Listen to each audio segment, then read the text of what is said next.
નમસ્કાર વિદ્યાર્થી મિત્રો, કેમ છો બધા? મજામાં ને? વિડિયો લેક્ચરમાં આપનું ફરી એકવાર સ્વાગત છે। આજે આપણે ધોરણ 8 विषय हिंदी विषयांक दोहे देखेंगे, जिसके कवि है कबीर, रहीम और तुलसीदास जी। सबसे पहले हम संत कबीर के बारे में जानेंगे, जो 15वीं शताब्दी के कवि है। उन्होंने हिंदू और मुसलमानों को उनकी गलतियों के लिए फटकारा है। यानी कि जो हिंदू और मुसलमान आपस में लड़ते रहते हैं धर्म की वजह से, तो इसी कारण रहीम कबीर जी ने इन लोगों को अपने दोहों के माध्यम से, अपनी रचनाओं के माध्यम से फटकारा है और दोनों को हिल मिलकर रहने का उपदेश दिया है। अब आते हैं रहीम जी। रहीम का पूरा नाम अब्दुल रहीम खान खाना है। क्या नाम है रहीम का पूरा नाम?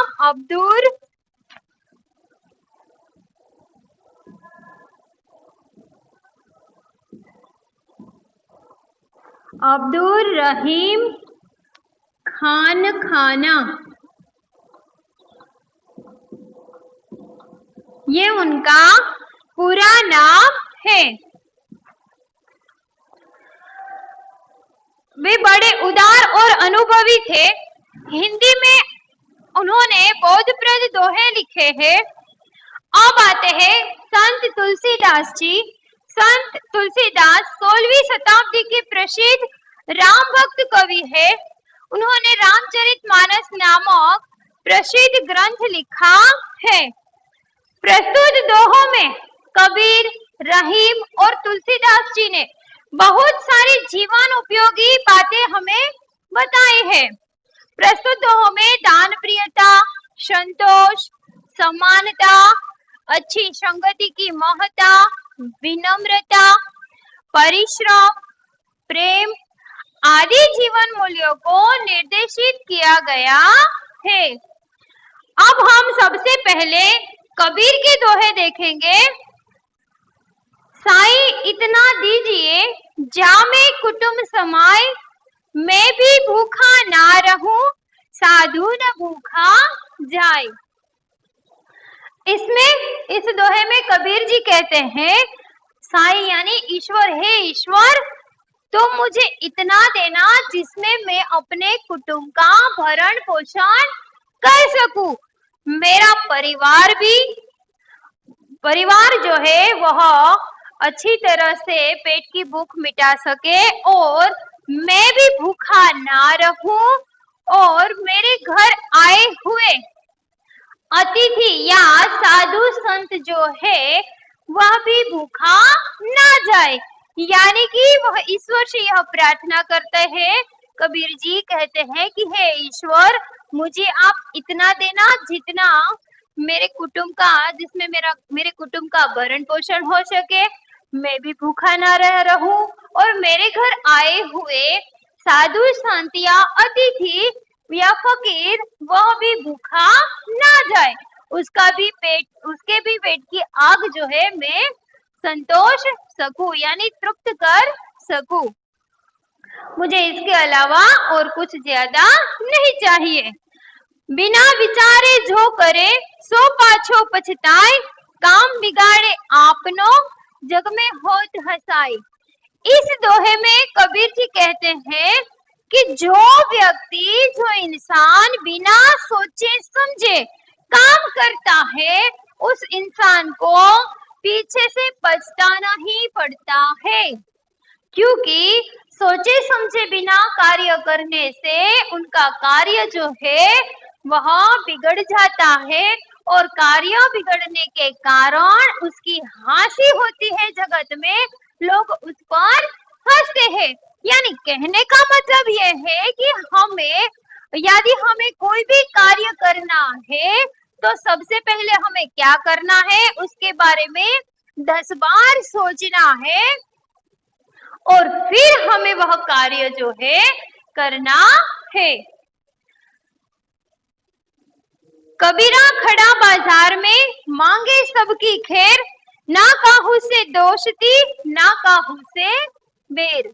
कबीर जी कहते हैं वह बीच बाजार में खड़े हैं और ईश्वर से कहते हैं, वह ईश्वर से सिर्फ इतना ही मांग, सबकी खैर मांगते हैं, अपने लिए नहीं सबके लिए मांग रहे हैं और कह रहे हैं कि सबकी खैर, यानी कहते हैं कि सब अच्छे से, सबके लिए कृपा, ईश्वर की कृपा दृष्टि, महर की बात करते हैं, ईश्वर से प्रार्थना करते हैं कि तुम सबको अच्छा रखो। मैं सबकी खैर मांग रहा हूँ क्योंकि ना मेरा कोई दोस्त है और ना मेरा कोई दुश्मन। और इसीलिए कबीर जी बीच बाजार में खड़े होकर ईश्वर से सबकी खैरियत मांगते हैं और कहते हैं, हे ईश्वर तुम सबकी रक्षा करना। क्योंकि वो सबकी खैर इसलिए मांग रहे हैं क्योंकि कहते हैं वहां कि यहाँ पर जो भी कोई भी है, ना तो वो मेरा दुश्मन है और ना ही मेरा दोस्त। इसीलिए कहते हैं कि ना काहू से दोस्ती ना काहू से बैर। ना तो मुझसे किसी से दोस्ती है और ना ही किसी से बैर है। यानी पहले दोहे में संतोष की बात कबीर जी बताते हैं कि इंसान को उतना ही ईश्वर से मांगना चाहिए जितने में उसके कुटुंब का पालन पोषण हो, उससे ज्यादा नहीं। दूसरे दोहे में कबीर जी कहते हैं कि हमें जो कोई भी कार्य करना है तो वह कार्य करने से पहले सोच समझ कर करना चाहिए, क्योंकि यदि हमने बिना सोचे समझे कार्य किया तो वह कार्य जो है बिगड़ जाएगा। तीसरे दोहे में कहते हैं कि जो साधु संत है वह उनके लिए सब एक समान है, ना तो कोई उसके लिए दोस्त है और ना ही कोई दुश्मन है। इसीलिए वह ईश्वर से सबकी खैर की प्रार्थना करते हैं। समानता का जो भाव है वह बताते हैं। अब हम देखेंगे रहीम जी के दोहे। पहले हमने देखे कबीर के दोहे। रहीम जी क्या कहते हैं अपने दोहों में? रहीमन वे नर मर चुके जे कहूं मांगन जाही, उनते पहले वे मुए जिन मुख निक्षत नाही। रहीम जी कहते हैं वे नर मर चुके जीव कहूं मांगन जाही, यानी रहीम जी कहते हैं कि वे लोग मरे हुए हैं जो दूसरों के घर मांगने के लिए जाते हैं। हम मान लो फॉर एग्जाम्पल के लिए कि हमारे पड़ोसी हमारे यहाँ मांगने के लिए आते हैं तो वो मरे हुए हैं, एग्जाम्पल के लिए कह रही हूँ मैं सिर्फ, ठीक है। यानी कि किसी के घर मांगने जाना मृत्यु के समान है। तो रहीम जी कहते हैं कि वे नर जो है, मनुष्य जो है दूसरों के घर मांगने जाते हैं, वे लोग मरे हुए हैं, लेकिन उनते यानी उनसे पहले वे मुए, यानी कि उनसे पहले वे मरे हुए हैं जिन मुख निकसत नाही, यानी कि उनसे पहले वे मरे हुए हैं जिनके मुख से ना शब्द निकलता है, मेरे घर में ये चीज नहीं है। ऐसा कहने वाले लोग जो मांगने आते हैं उनसे पहले मरे हुए हैं, ऐसा रहीम जी कहते हैं। यानी कि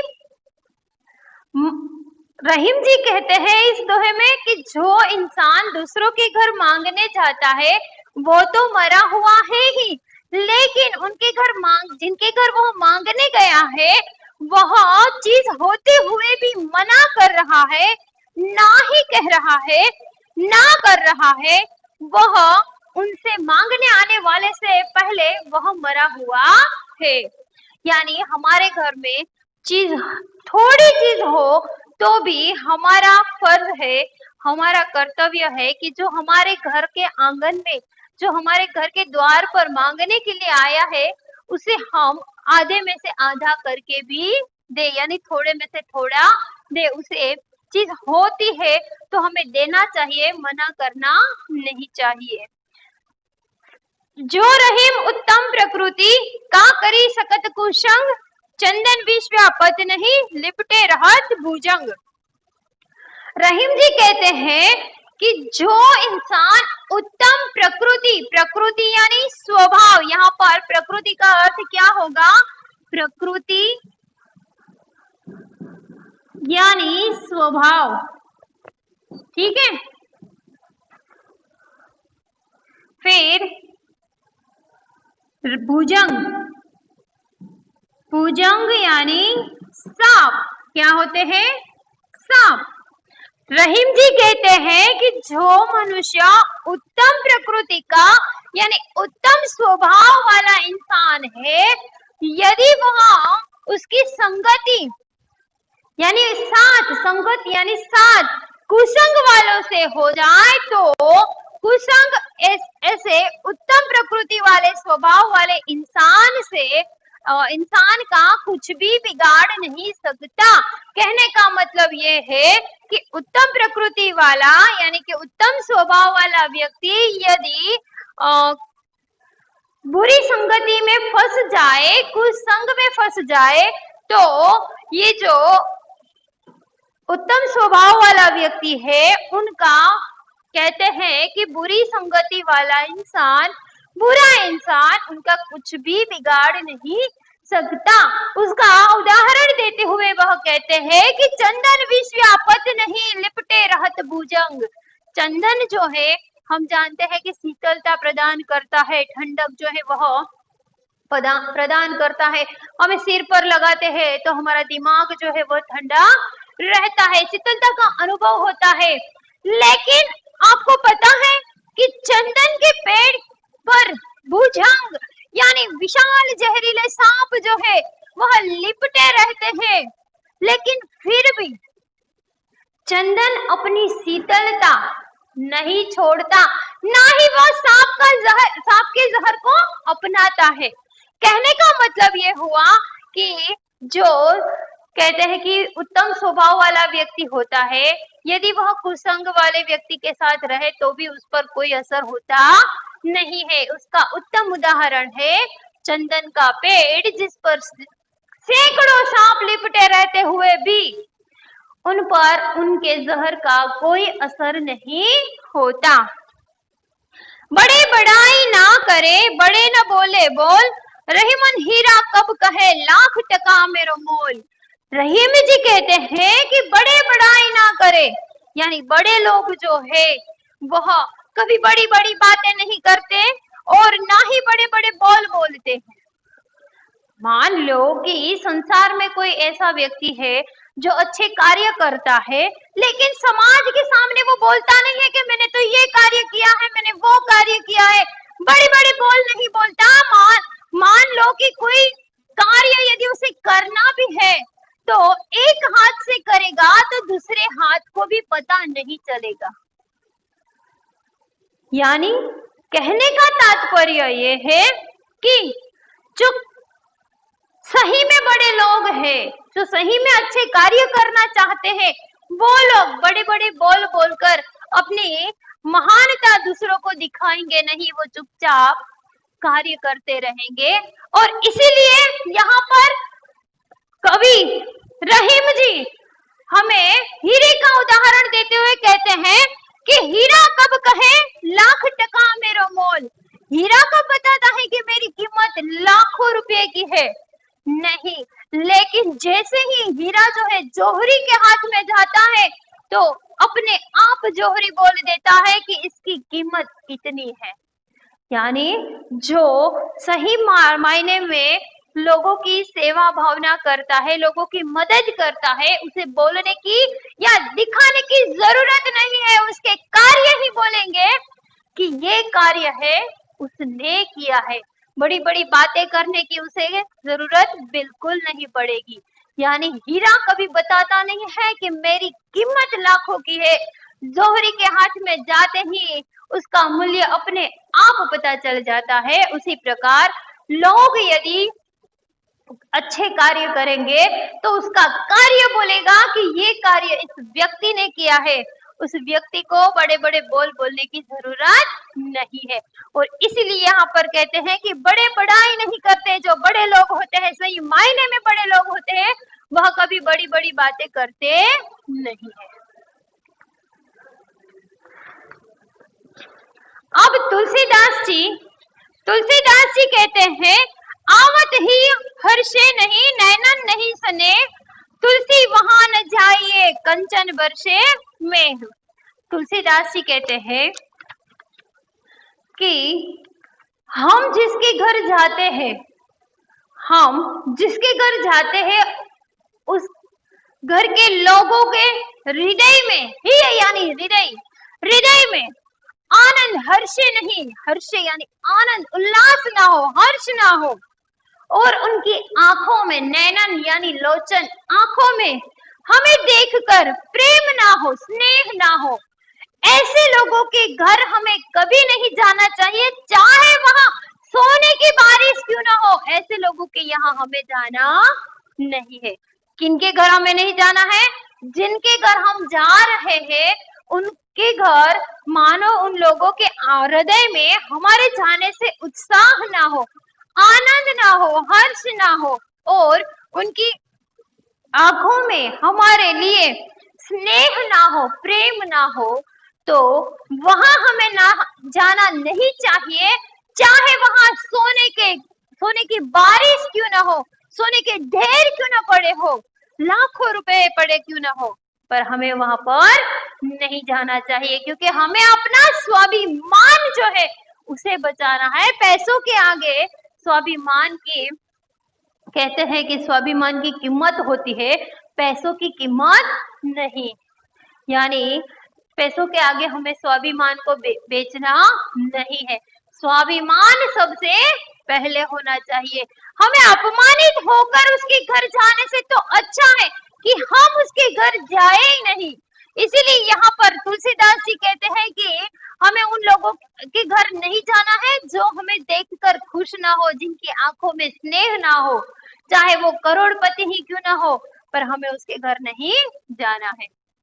विद्या धन उद्यम बिना कहो छुपावे कौन, बिना डुलाए ना मिले जो पंखा को पौन।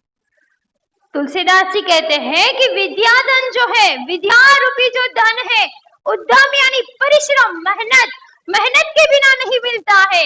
कहो छुपावे कौन, यानी कहो कौन किसे मिली है, जो बिना मेहनत के विद्या रूपी धन जो है वो किसी को बिना मेहनत के बिना मिलती नहीं है। बिना डुलाए ना मिले जो पंखा को पौन यानी हवा। अभी तो ये इलेक्ट्रिक फैन है, ठीक है, तो इसके कारण तो हवा बिना हिलाए हवा मिल जाएगी, लेकिन उस वक्त जो कहते हैं कि हाथ से हवा डालते थे, विंजना, गुजराती में उसे विंजना कहते हैं, उस विंजणे से हवा डालते थे। यदि हवा आपको खानी है तो क्या करना पड़ेगा, उसे ऐसे हिलाना पड़ेगा, बिना हिलाए नहीं मिलता है। क्या? जो पंखा को पौन, बिना हिलाए ना मिले जो पंखा को पौन, यानी पंखे को हिलाए बिना हवा नहीं मिलती। उसी प्रकार विद्या रूपी जो धन है, बिना मेहनत बिना परिश्रम किए किसी को नहीं मिलती। बताओ कौन है जो जिसे बिना मेहनत किए विद्या रूपी धन जो है प्राप्त हुआ है? ऐसा कोई भी नहीं है जिसे मेहनत किए बिना विद्या का दान प्राप्त हुआ हो। और इसी उदाहरण के तौर पर कहते हैं कि हवा यदि हमें खानी है तो हमें क्या करना है, पंखे को हिलाना है, तभी हम हवा, ठंडी ठंडी हवा जो है वह खा सकते हैं। अब हम स्वाध्याय के प्रश्न देखेंगे। प्रश्न नंबर 1 है, प्रश्नों के उत्तर लिखिए। कबीर साईं से कितना मांगते हैं? कबीर साईं से उतना मांगते हैं जितने में उसके कुटुंब का भरण पोषण हो, वो भी भूखा ना रहे, और उनके घर आए हुए साधु या फकीर भी भूखा ना जाए। बिना सोचे कार्य करने से क्या होता है? बिना सोचे कार्य करने से हमें पीछे से पछताना पड़ता है, क्योंकि वह कार्य बिगड़ जाता है और जग में हमारी हंसी होती है। चंदन और भुजंग के उदाहरण द्वारा रहीम क्या कहते हैं? चंदन और भुजंग के उदाहरण द्वारा रहीम कहते हैं कि जो उत्तम स्वभाव वाला व्यक्ति होता है उस व्यक्ति का बुरे स्वभाव वाला व्यक्ति जो है उसका कुछ भी बिगाड़ सकता नहीं है। उसकी संगति का उस पर किसी भी प्रकार का असर होता नहीं है। रहीम बड़े लोगों की क्या विशेषता बताते हैं? रहीम बड़े लोगों की यह विशेषता बताते हैं कि बड़े लोग जो है वह अपनी बड़ाई खुद नहीं करते, यानी कि उन्होंने जो कार्य किए हैं बड़ी बड़ी बातें नहीं करते, उन्होंने जो कार्य किए उस कार्य के बारे में लोगों को बताते नहीं है। और हीरे उदाहरण के तौर पर कहते हैं कि जिस प्रकार हीरा जो है अपना मूल्य नहीं बताता उसी प्रकार बड़े लोग भी बड़ी बड़ी बातें नहीं करते, वह अपनी महानता के बोल खुद नहीं बोलते। तुलसीदास किसके घर नहीं जाना चाहते? तुलसीदास उसके घर नहीं जाना चाहते जिस घर के लोगों को हमें देखकर उनके हृदय में आनंद ना हो, उत्साह ना हो, हर्ष ना हो, उनकी आंखों में हमारे लिए स्नेह या प्रेम ना हो, ऐसे घर नहीं जाना चाहिए, चाहे वहां सोने की बारिश ही क्यों ना हो। इस इकाई के दोहों में से आप कौन कौन से सद्गुण ग्रहण करेंगे? तो इस इकाई में से हम दान प्रियता, संतोष, समानता, अच्छी संगति की महत्ता, विनम्रता, परिश्रम, प्रेम आदि जीवन मूल्यों के जो सद्गुण है उसे ग्रहण करेंगे।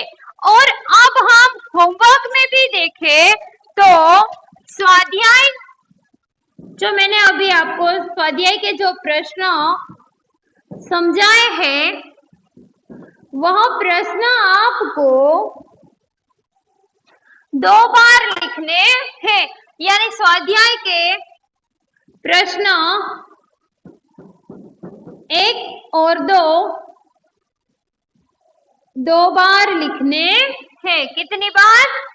2 बार, ठीक है।